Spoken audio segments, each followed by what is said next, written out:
My mother-in-law told everyone I ensnared her son with a baby.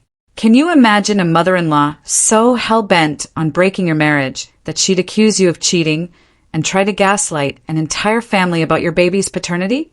Because that's exactly what mine did. And the day she finally saw what she'd lost, she broke down crying. From the moment Pette, my husband Arlo's mother, laid eyes on me, I could tell I wasn't her vision for her perfect son. She'd smile at family dinners, but her eyes, they just dripped with judgment. She thought I wasn't pretty enough, successful enough, or good enough. Her comments were always disguised as concern. Your job doesn't pay much, does it? Or that apartment is a little small for two, isn't it?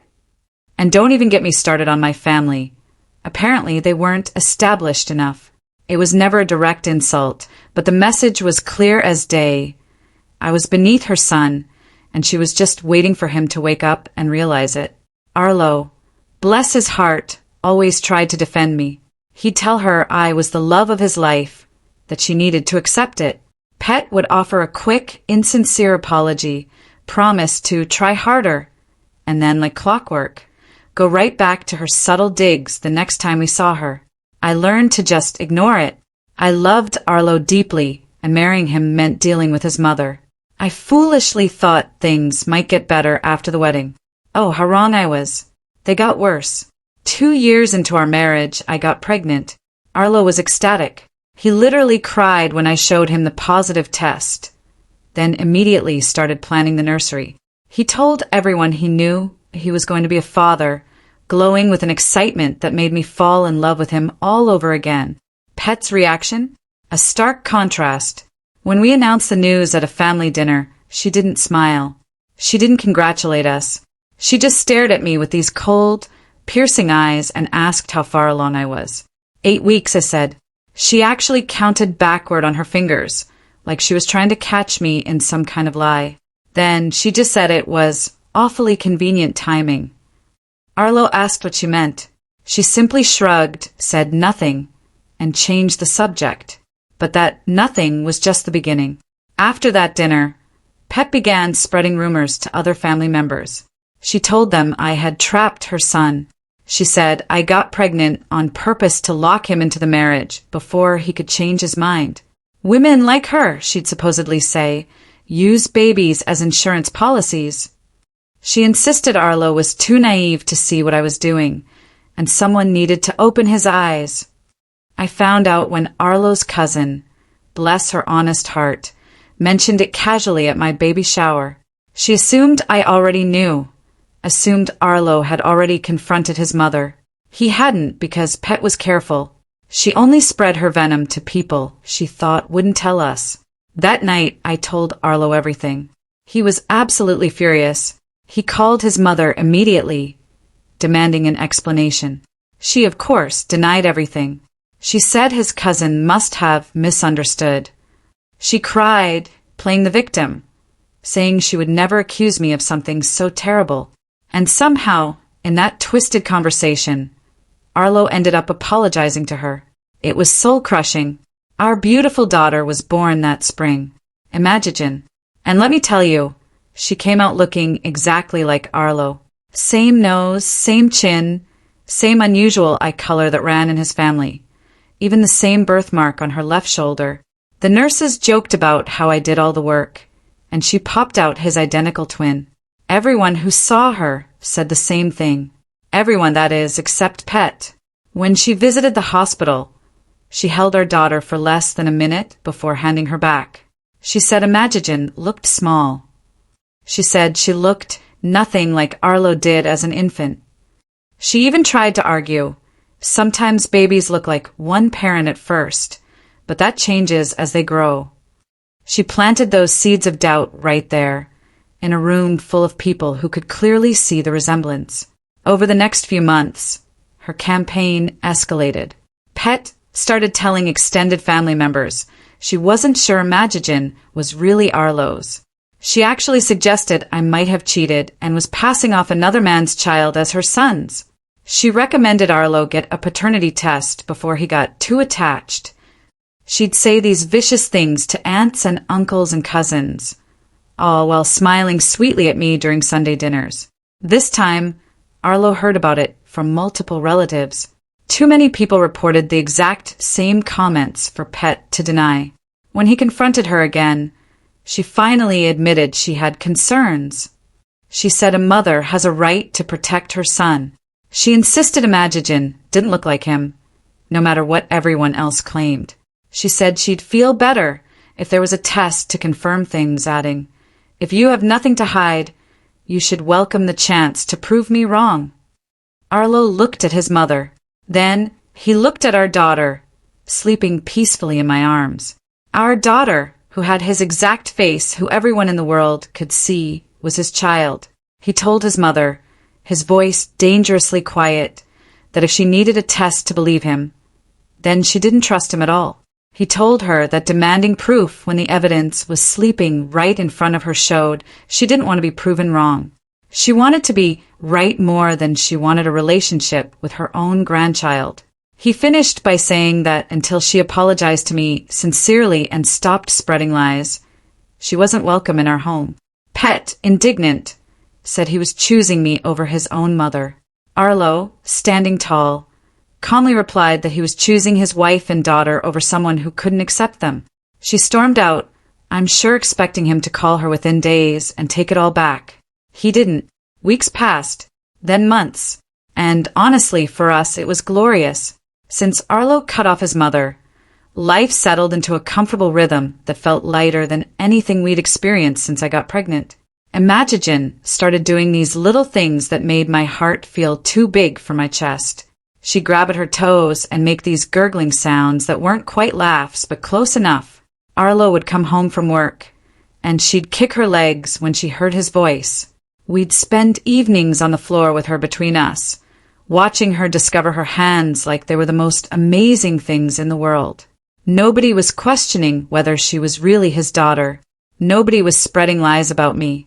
Nobody was making me feel like I had to prove myself every time I walked into a room. But the damage lingered. One Saturday morning, my mom came over with bags of groceries and that determined look she gets when she's decided to take care of someone. She made breakfast, shooed me toward the shower. When I came back, she had Imagigen on a blanket, doing tummy time, making those encouraging grandma noises. I sat down next to them, just watching. My mom glanced over, her face softening in that way that meant she was about to ask something deep. She asked how I was really doing with everything. Not the surface answer I gave everyone else, but the truth. Something about the way she said it, so gentle and knowing, just broke something open in me. I started crying right there on the living room floor. And not pretty crying, either. The kind where your face gets all red, your nose runs, and you can't catch your breath. She pulled me against her shoulder and just let me sob while Imagigen kicked happily on her blanket, completely unaware her mom was falling apart 3 feet away. I told her I was so tired of being the villain in a story I didn't write. I did nothing wrong except fall in love with someone whose mother hated me. And somehow I became the bad guy. People still looked at me weird at family gatherings. Before we stopped going, that is. People still whispered when they thought I couldn't hear. Pette had poisoned so many people against me with her lies. And even though Arlo cut her off, I still felt the damage every single day. My mom held me tighter. She said Pette's lies said everything about Pette's character and nothing about mine. She said any reasonable person could look at Imagigen and see she was Arlo's daughter. She said the people who chose to believe accusations over evidence weren't worth my tears.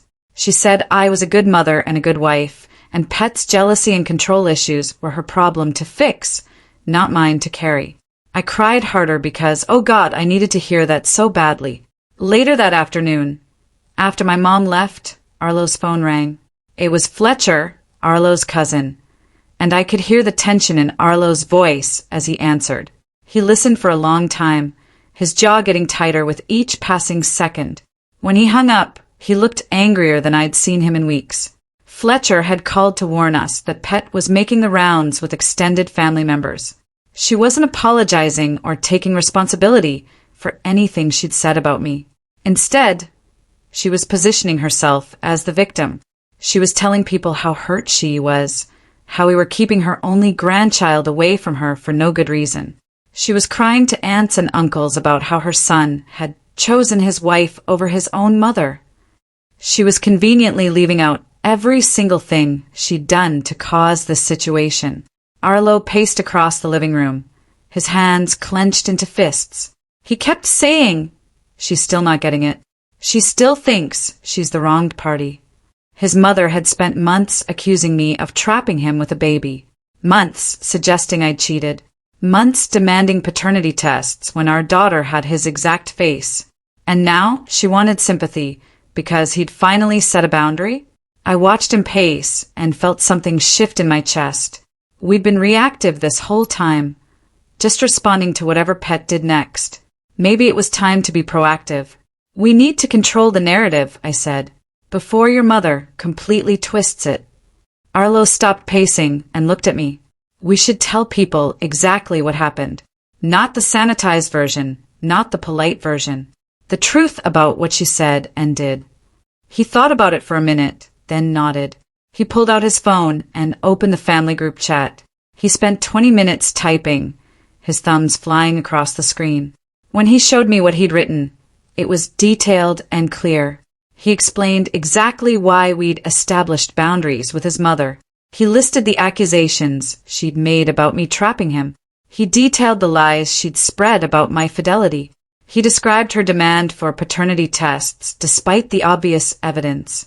He made it crystal clear that this estrangement was a direct consequence of her choices and her refusal to apologize sincerely.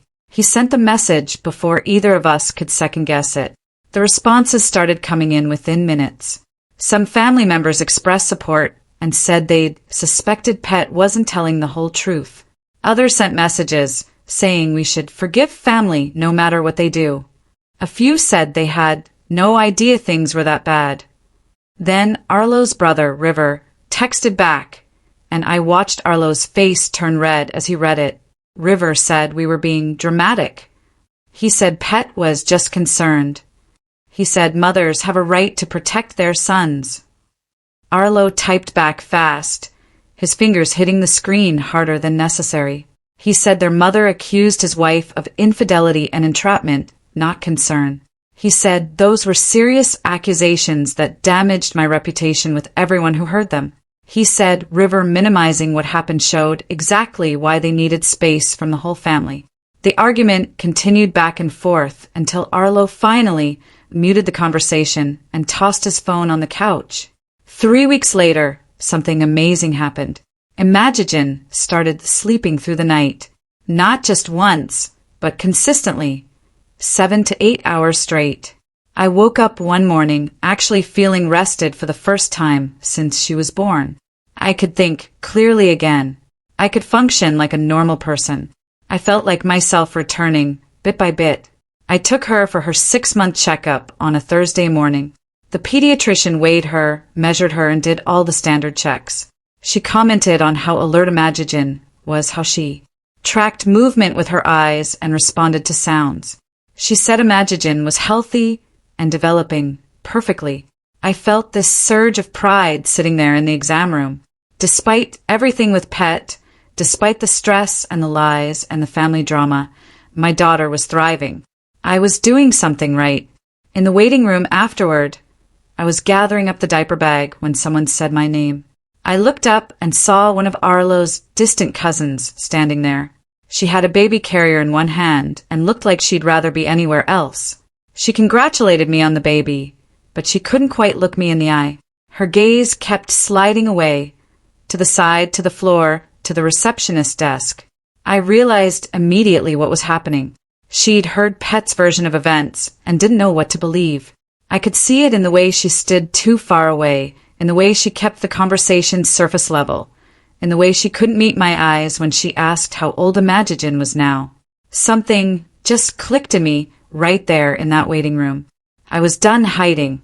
I was done feeling ashamed about lies someone else told. I pulled out my phone and opened my photo gallery. I walked closer to her and held out the phone, showing her recent pictures of Imagigen. The cousin looked down at the screen, and her whole face changed. Her eyes went wide, her mouth opened slightly. She looked from the photo to Imagigen in my arms, and then back to the photo. She said she didn't realize how much the baby looked like Arlo. She apologized for being weird, said she'd heard some things, but clearly they weren't true. She asked if she could see more pictures, and I showed her a dozen more, each one highlighting another feature Imagigen shared with her father. The cousin left looking embarrassed and thoughtful. That evening, after Imagigen went down for the night, I told Arlo about running into his cousin. I said I was tired of Pette's lies still affecting how people treated me months later. I was tired of seeing doubt in people's eyes. I was tired of defending myself against accusations that should have never been made in the first place. Arlo listened, then suggested we start sharing more photos of Imagigen on social media and in the family group chat. He said we should let the visual evidence speak for itself.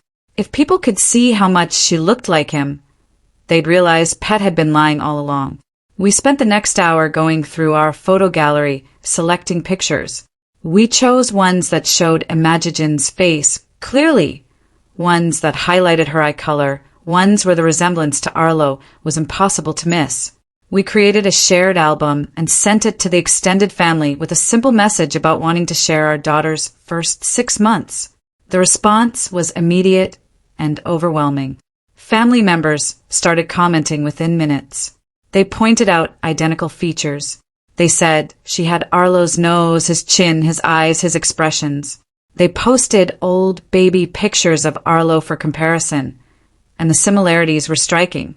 Several people sent private messages apologizing for doubting, saying they should have known better than to believe the accusations. The album got shared beyond just our immediate circle. Cousins showed it to their parents. Aunts sent to uncles. Within a day, it seemed like everyone in Arlo's extended family had seen the photos. The next afternoon, Jacqueline, another cousin, one who had always been more neutral, texted me. She said the photos were circulating widely and that several people were questioning why they ever believed Pette's accusations in the first place. Then she added something that made my stomach flip. She said Pette had seen the photos and became very emotional, but Jacqueline didn't say what kind of emotional or what that meant. I didn't sleep well that night. Jacqueline's text kept running through my head. Pette had seen the photos and became very emotional. Was she crying because she realized how wrong she'd been? Or was she just upset about missing out on her granddaughter? The difference mattered. One showed actual remorse. The other just showed regret about consequences. 2 days later, Arlo's phone rang during dinner. He looked at the screen, and his whole body went stiff. He answered, and I heard Stuart's voice on the other end. Pette's husband, Arlo's father, loud enough that I could make out some words, even though Arlo didn't have it on speaker. Stuart said Pette had been crying constantly since seeing the recent pictures of Imagigen. He said she wanted to come over and talk. He said they could be there in 20 minutes if we just gave them a chance. Arlo looked at me across the table. I shook my head. He told his father no. He said they weren't welcome in our home until his mother took real accountability for what she did. Stuart started arguing. Arlo cut him off.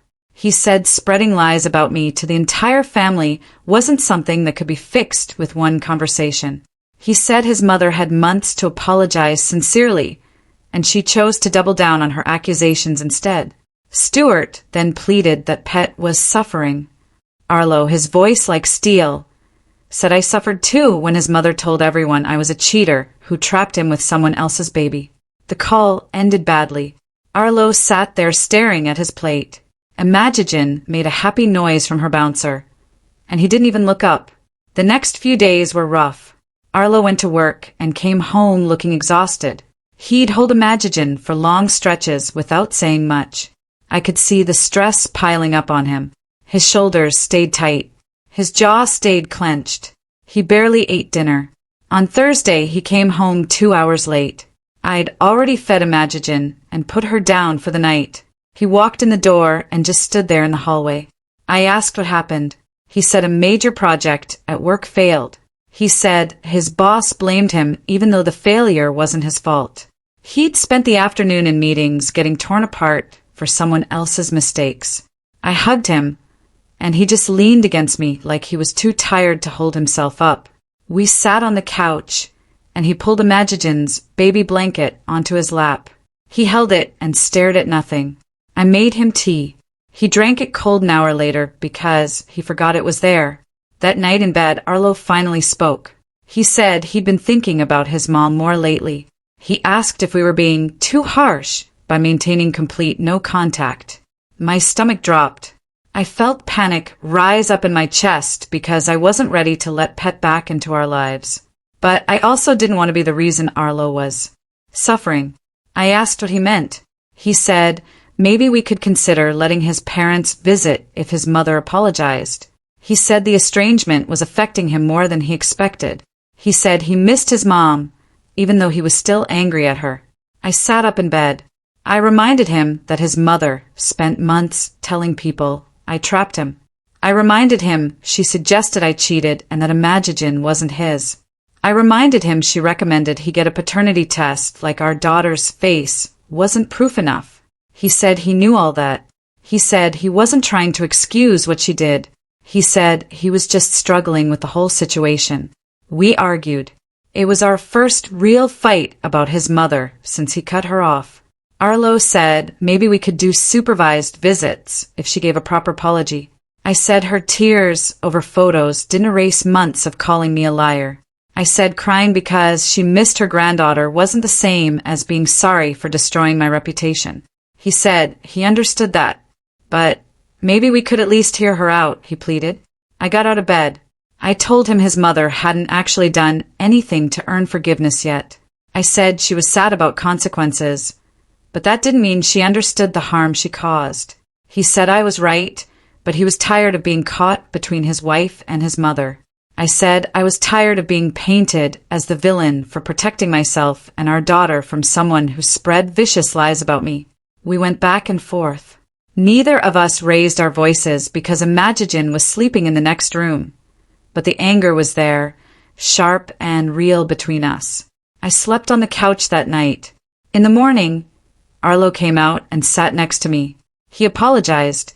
He said he wasn't trying to pressure me. He said he was just struggling with missing his mom while also being angry at her. He said the stress from work was making everything feel harder. I told him I understood. I said I knew this situation was hurting him. I said I didn't want to be the reason he lost his relationship with his mother. He took my hand. He said any reconciliation would require genuine accountability from Pette, not just sadness about consequences, real acknowledgement of what she did and why it was wrong. He said I got final say on when and if she met Imagine. He said my comfort and safety mattered more than his mother's feelings. We sat there holding hands while the morning light streamed through the windows. I felt the tightness in my chest ease a little. Later that week, Natasha, a good friend, took me out for coffee.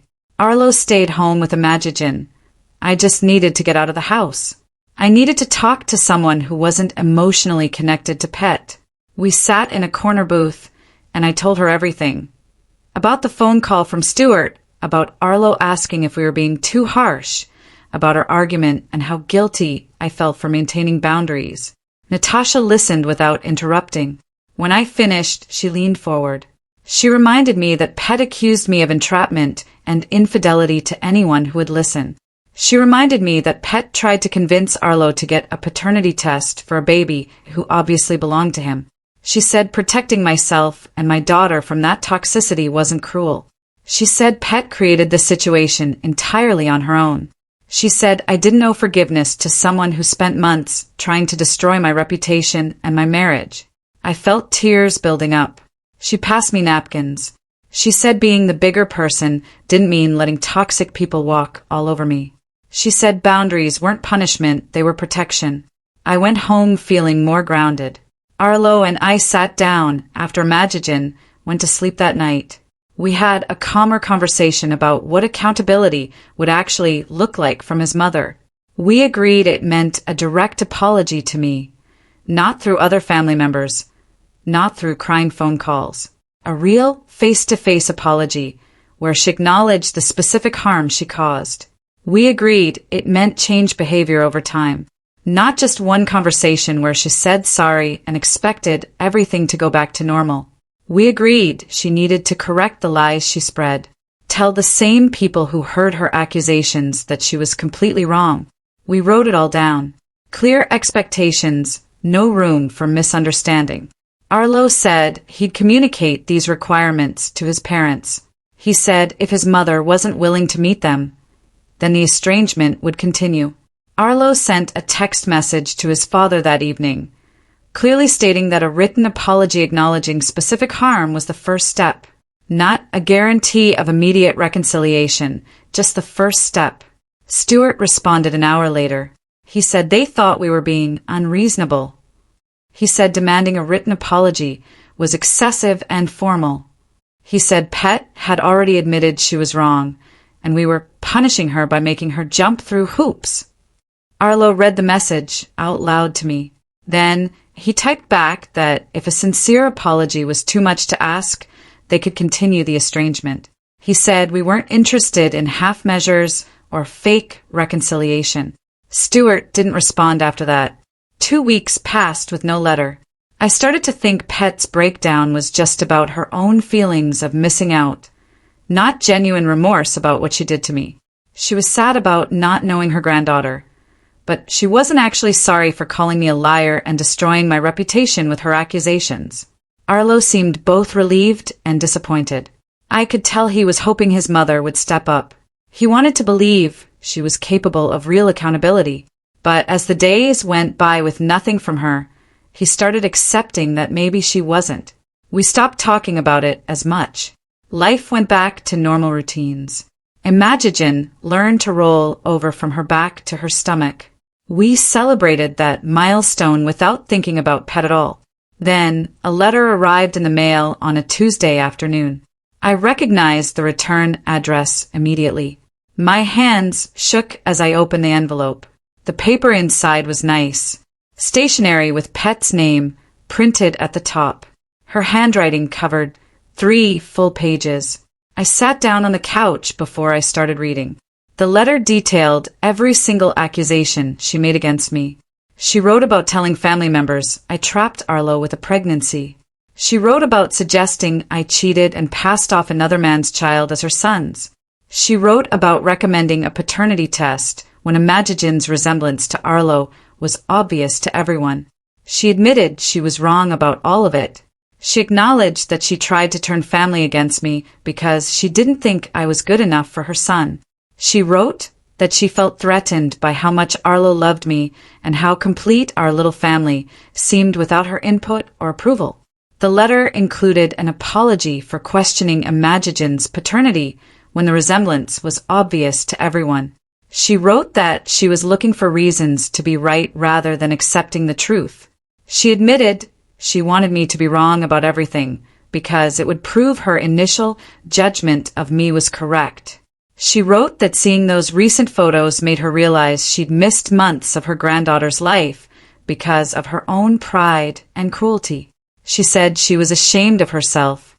She said she understood if I never forgave her, but she needed me to know she was wrong about me from the very beginning. The words sat heavy on the paper in my hands. I read the letter 3 times. Parts of it felt real. Parts of it felt like what someone would write if they knew what they were supposed to say. Words are easy. Change behavior is what actually matters. I carried the letter to the kitchen where Arlo was feeding Imagigen mashed sweet potatoes. He looked up when I walked in, and I handed him the pages without saying anything. He wiped his hands on a dish towel and started reading. I watched his face change as he went through each paragraph. His eyes got wet, his jaw tightened. When he finished, he set the letter down carefully on the counter and just stared at it for a long moment. He said it was the most accountable he'd ever seen his mother be about anything. He said she'd never admitted being wrong so completely before. He said maybe she was actually capable of change. I told him I wanted to believe that, but we needed to be careful. He agreed immediately. He said we couldn't just let her back into our lives because she wrote a good apology. We needed to see if she meant it through her actions over time. We sat at the kitchen table after Imagigen went down for her nap and talked through what came next. The letter was a good first step, but we weren't ready for in-person contact yet. We needed to see if Pette would actually do the work of rebuilding trust, or if this was just another manipulation. Arlo called his mother that evening. I sat next to him on the couch so I could hear both sides of the conversation. He told her we received the letter and appreciated the apology. He said rebuilding trust would take time and require her to demonstrate change behavior with family members. There was silence on the other end for several seconds. Then Pette said she understood. She said she would do whatever it took. She said she knew she destroyed any right to immediate forgiveness, and she accepted that. Her voice sounded different from how I'd ever heard it. Smaller, less certain. Arlo asked her to start correcting the lies she'd spread about me with every family member who'd heard them. He said if she was serious about making amends, she needed to actively repair the damage she'd done to my reputation. Pette agreed without arguing. That surprised both of us. She asked if she could send a gift for Imagigen. Arlo looked at me, and I thought about it for a moment before nodding. He told his mother she could send something small to our address. The call ended shortly after that. We sat together in the quiet of our living room, and I felt strange. Not relieved exactly, not hopeful, just less tense than I'd been in months. A week passed. Imagigen learned to clap her hands together, and we celebrated like she'd won an award. Life continued in its normal rhythm of feedings and naps and laundry. Then a package arrived. The return address was Pette's. I opened it carefully on the kitchen counter, while Arlo watched over my shoulder. Inside was a baby blanket in soft yellow yarn with white edging. The stitching was neat and careful, handmade. There was also a children's book about a family of rabbits. A note card sat on top. Pette had written that she made the blanket herself and hoped Imagigen would use it. She said she remembered Arlo loving soft blankets as a baby and thought Imagigen would, too. The gesture felt more personal than expensive gifts would have been. It felt like actual effort instead of just money. I ran my fingers over the blanket's texture and felt something shift slightly in my chest. Not forgiveness, not trust, just a small softening toward the idea that reconciliation might eventually be possible. Arlo spread the blanket over Imagigen during her next nap. She grabbed the edge of it in her tiny fist and pulled it close to her face. I took a photo of her sleeping with it and saved it to my phone without sending it to anyone. 2 days later, Fletcher called Arlo. I was washing bottles in the sink when Arlo answered and put it on speaker. Fletcher said he needed to tell us something. He said Pette had been actively correcting family members who still believed her old accusations. She was telling them she was completely wrong about me. She was saying she damaged a good person's reputation because of her own issues. Fletcher said he'd heard this from 3 different relatives independently. He said Pette wasn't just apologizing in private to us. She was doing the public work of fixing what she'd broken. This information mattered. It showed changed behavior beyond just writing us a nice letter. It showed she was willing to be uncomfortable and admit fault to people who might judge her for it. Arlo thanked Fletcher for letting us know. After he hung up, I stood at the sink with my hands in soapy water and tried to figure out how I felt. I called Natasha that afternoon. We met at the coffee shop near my apartment while Arlo stayed home with Imagigen.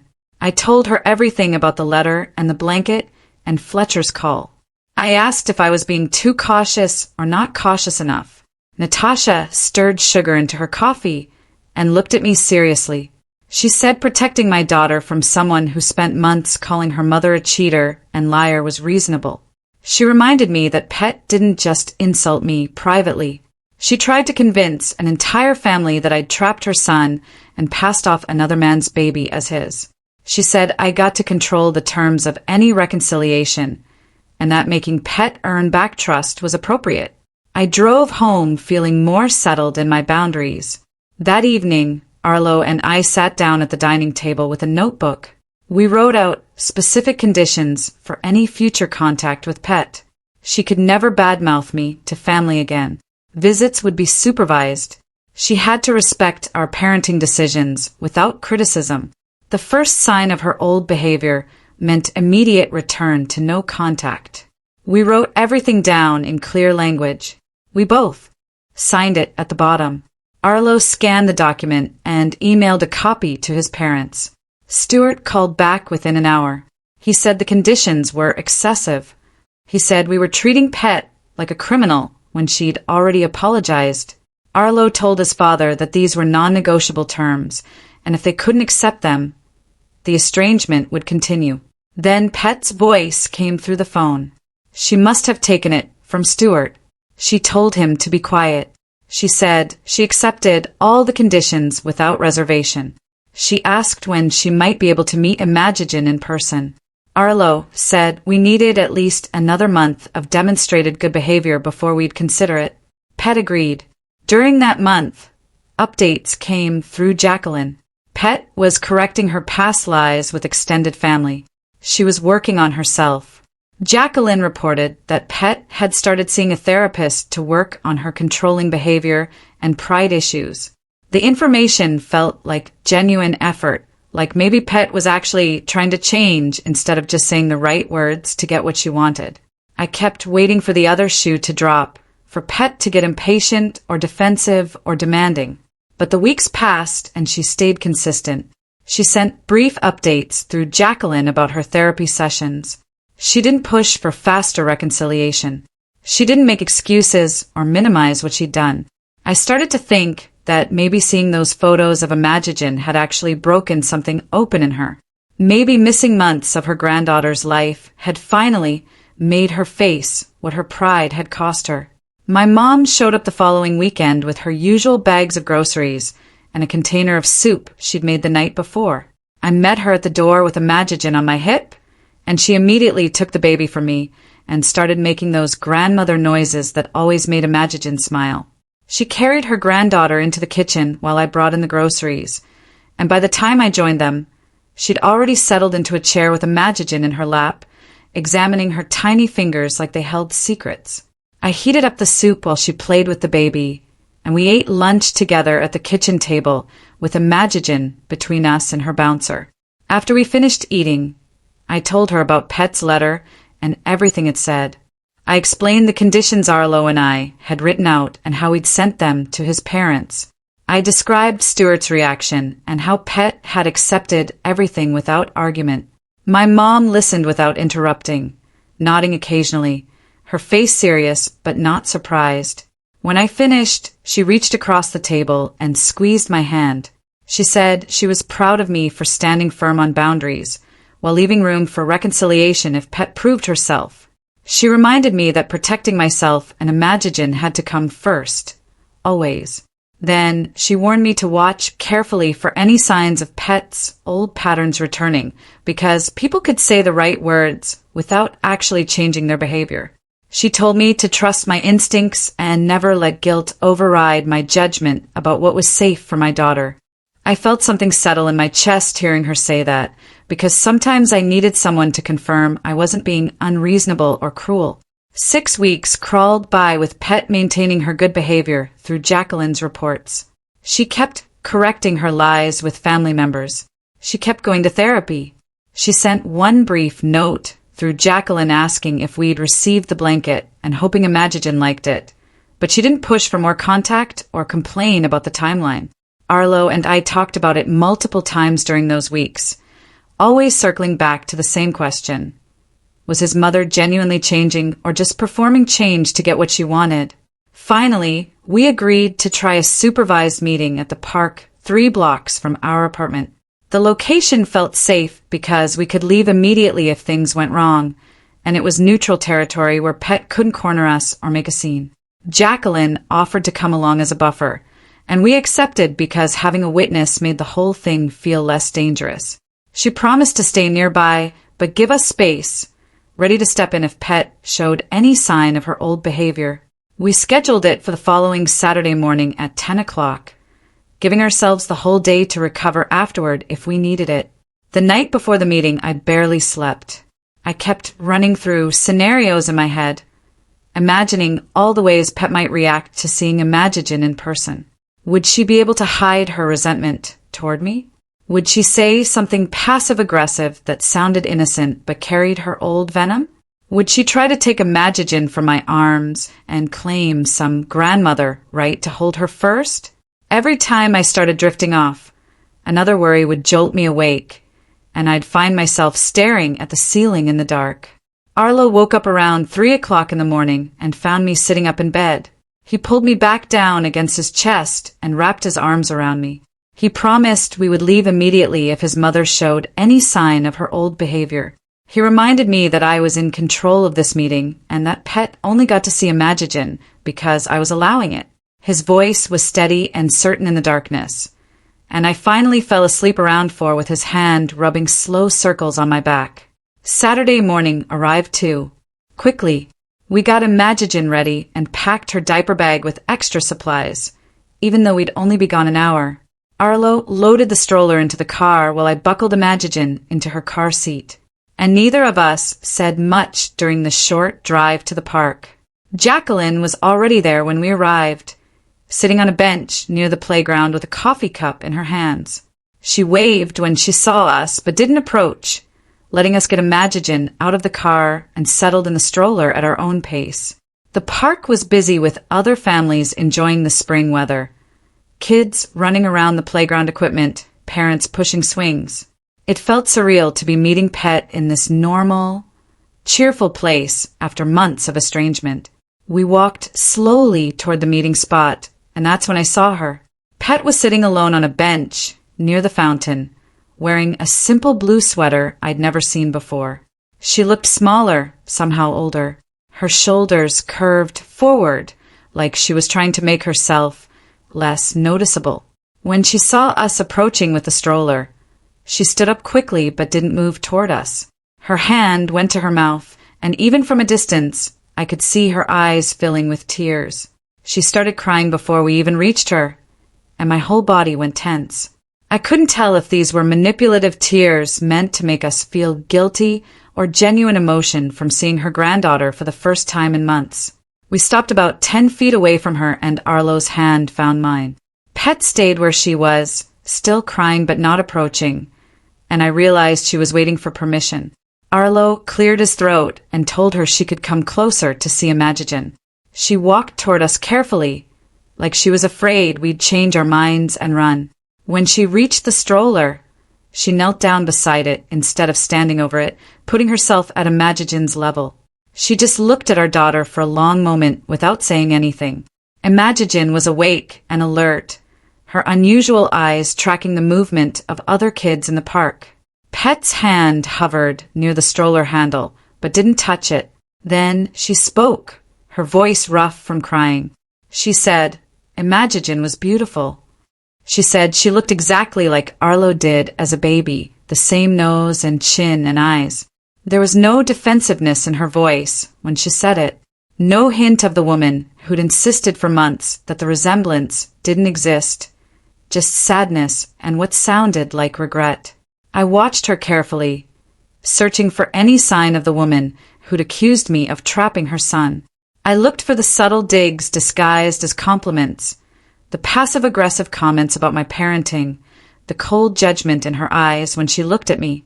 But Pette seemed genuinely humbled and ashamed as she knelt by the stroller. She looked up at me after a moment, tears still running down her face. She said she was sorry for everything she'd put me through. She said she was wrong about me from the very start, from the first family dinner when she decided I wasn't good enough for her son. She said she understood if I never fully forgave her because what she'd done was unforgivable.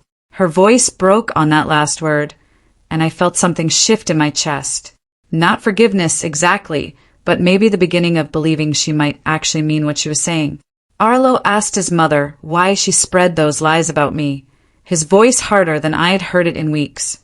Pette stayed kneeling by the stroller but turned to look at him. She admitted she felt like she was losing control of her son's life and couldn't accept that he'd chosen someone without her approval. She said she'd spent his whole childhood imagining the woman he'd marry, someone from their social circle with the right family background. And when he brought me home instead, she couldn't let go of that fantasy. She said the pregnancy made it real in a way she couldn't deny anymore. So, she tried to create doubt about me and about Imagigen, because if she could make everyone else question my character, maybe she could convince herself she'd been right all along. She said seeing how much Imagigen looked like Arlo in those recent photos forced her to confront that she'd been lying to herself and everyone else because of her own insecurity and need for control. Her hands were shaking as she spoke, and I could see the effort it took for her to say these things out loud. The visit lasted about 40 minutes. Pette kept appropriate distance the whole time, never trying to hold Imagigen without permission or reach into the stroller to touch her. She asked thoughtful questions about the baby's development, when she started sleeping through the night, whether she was eating well, if she'd started teething yet. She complimented my parenting when I answered, saying I was clearly doing an amazing job because Imagigen looked so healthy and happy. There were no passive-aggressive digs hidden in her words, no subtle implications that I was doing something wrong. When Imagigen started fussing, Pette stepped back to give me space to pick her up and comfort her. She watched me settle the baby against my shoulder, and something in her face looked almost wistful. I started to believe she might actually be capable of change, that the therapy and time away from us had broken something open in her. As we prepared to leave, gathering up the diaper bag and getting ready to put Imagigen back in the stroller, Pette asked if we might consider another visit in a few weeks. Her voice was hesitant, like she was afraid of pushing too hard. Arlo looked at me for the decision, and I appreciated that he was letting me control this. I thought about the last 40 minutes, how Pette had respected every boundary we'd set, how she'd stayed at a distance and waited for permission for everything. I told her we could try monthly supervised visits for now. I explained that if she continued respecting our boundaries and treating me with respect, we could gradually increase contact over time. I made it clear that this was conditional and that any return to her old behavior would mean immediate return to no contact. Pette thanked me with genuine gratitude in her voice. She said she knew she had to earn back our trust and that she was willing to do whatever it took for however long it took. She didn't try to hug me or push for more than I was offering. She didn't ask to hold Imagigen or suggest we come to her house for the next visit. She just accepted what I'd said and thanked us for giving her this chance. She stood back while we got Imagigen settled in the stroller, and she was still standing there watching us when we walked away. For the first time since I'd met her, Pette had truly respected my boundaries without trying to negotiate or manipulate her way around them. On the drive home, Imagigen fell asleep in her car seat within minutes. Arlo reached over and squeezed my hand while keeping his eyes on the road. He asked how I was feeling about everything. I told him I was cautiously optimistic, but still watching for any sign of Pette slipping back into her old patterns. He nodded and said he understood my caution completely. Then he told me he was proud of how I handled the meeting.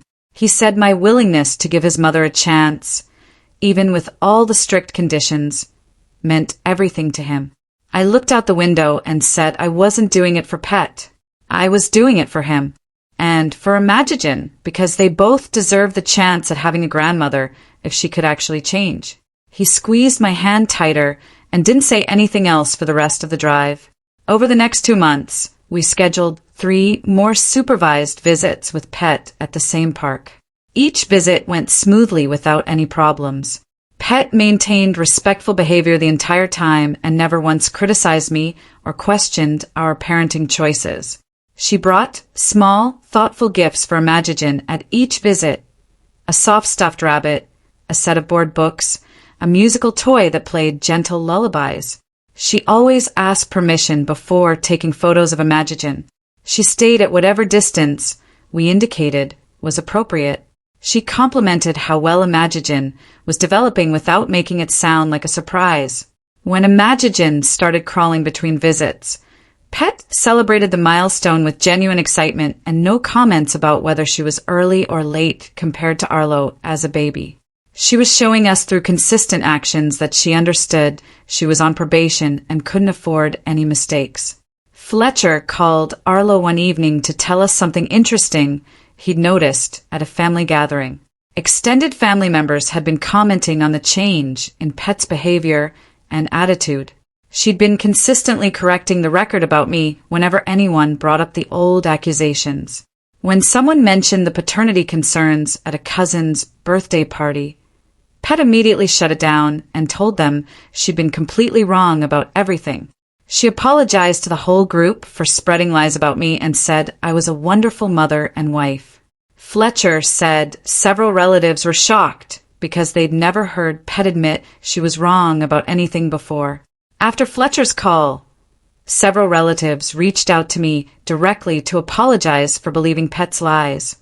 I accepted their apologies while mentally noting who had stood by me from the beginning and who had needed proof before changing their minds.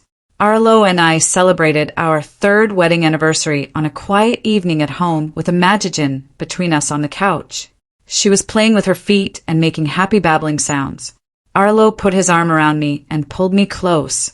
He told me that watching me stand firm on boundaries while still allowing room for his mother's redemption showed him what real strength looks like. Our relationship with Pette would probably never be warm or close the way some families are. But we'd established a new dynamic where I controlled all the terms and she respected my authority as a Magigen's mother. Our little family stayed protected while allowing supervised grandmother visits that might gradually become less tense over time. I kissed Arlo and looked down at our daughter. She had his eyes and his smile and absolutely no doubt about where she came from. That was enough for me. Have you ever had to draw such firm boundaries with a family member, even when it hurt to do so? I'd love to hear your experiences in the comments below.